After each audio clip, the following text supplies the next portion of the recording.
क्योंकि दूसरी तरफ उसी की कब्र खोदने का इंतजाम जमील साहब कर रहे थे, वो भी चौधरी असलम के हाथों। अब जमील साहब वापस से असलम को ज्वाइनिंग लेटर देते हैं, लेकिन असलम की कुछ शर्तें होती है कि उसके लिए एक अलग लेरी टास्क फोर्स बनाया जाए और इसका हेडक्वार्टर्स भी किसी को पता नहीं हो, और उस टास्क फोर्स में जितने भी लोग हैं उनको बहुत ही ज्यादा अच्छा पैसा दिया जाए ताकि वह आगे जाकर के करप्ट ना हो पाए। और इतना ही नहीं, उसके काम में कोई भी टांग ना अड़ा पाए, इनफैक्ट जमील साहब भी नहीं। और इन सारी चीजों का अप्रूवल असलम को मिल ही जाता है आखिरकार। फिर ईद का दिन होता है, वहां रहमान के घर जमील साहब अपनी फैमिली को लेकर आए होते हैं, और जहां फिर हमारा हमजा भटक जाता है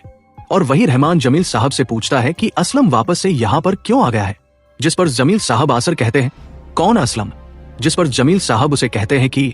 तू टेंशन मत ले, ऊपर से मुझे जो प्रेशर आ रहा है अब उसका मैं क्या ही कर सकता हूं,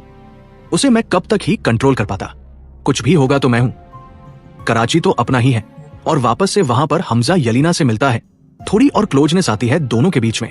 दूसरे दिन वह उसे चाचा से भी मिलाने जाता है और वहां पर उसे पता लगता है कि यलीना के घर पर असलम बार बार आता ही रहता है, जिस पर हमजा उसे कहता है कि मुझे इस आदमी से खतरा है, ये जब भी तुम्हारे घर आए मुझे जरूर से बताना। दूसरी जगह अजय सनियाल को यह पता लगता है कि पुरानी नोट्स में छोटे से बदलाव की वजह से जो हमने पुराने स्टैम्प्स फेंक दिए थे,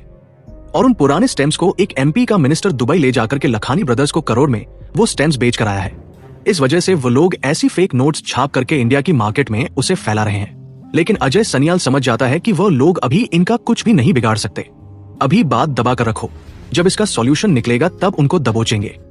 दूसरी तरफ आज रहमान के डिलीवरी वाला दिन था, लेकिन तभी अचानक से रहमान के छोटे बेटे की तबीयत खराब हो जाती है और रहमान उजैर और हमजा को कहता है कि तुम लोग डिलीवरी करने जाओ, सही से हिसाब लाना, मैं बच्चे को लेकर जा रहा हूं। और बस इतना ही कहकर रहमान वहां से निकल जाता है। फिर वो लोग मिलकर के सारे हथियार की डिलीवरी करने जाते हैं और वहां पर हमें कुछ नौजवान बच्चे दिखाए जाते हैं और मेजर इकबाल उन्हें ये सारी बंदूकें थाम देता है और उन बच्चों का जो लीडर होता है उसे खुद अपने हाथों से हमजा AK-47 पकड़ाता है। दूसरी तरफ रहमान के साथ वही होता है जिसका डर था। बीच ब्रिज पर SP असलम अपनी लहरी टास्क फोर्स के साथ रहमान पर अटैक कर देता है और सीधा फायरिंग स्टार्ट कर देता है। तो फिर मजबूरन रहमान को कोई रास्ता नहीं दिखता और वह अपने आदमियों से कहता है कि तुम यहाँ से भागो और उजैर को इस चीज के बारे में इन्फॉर्म करो, और अपने बीमार बच्चे और बीवी के लिए वो खुद को सरेंडर करवा लेता है। दूसरी तरफ माल की डिलीवरी दे देने के बाद हमजा मेजर इकबाल से पूछता है कि क्या कल निकल रहे हैं,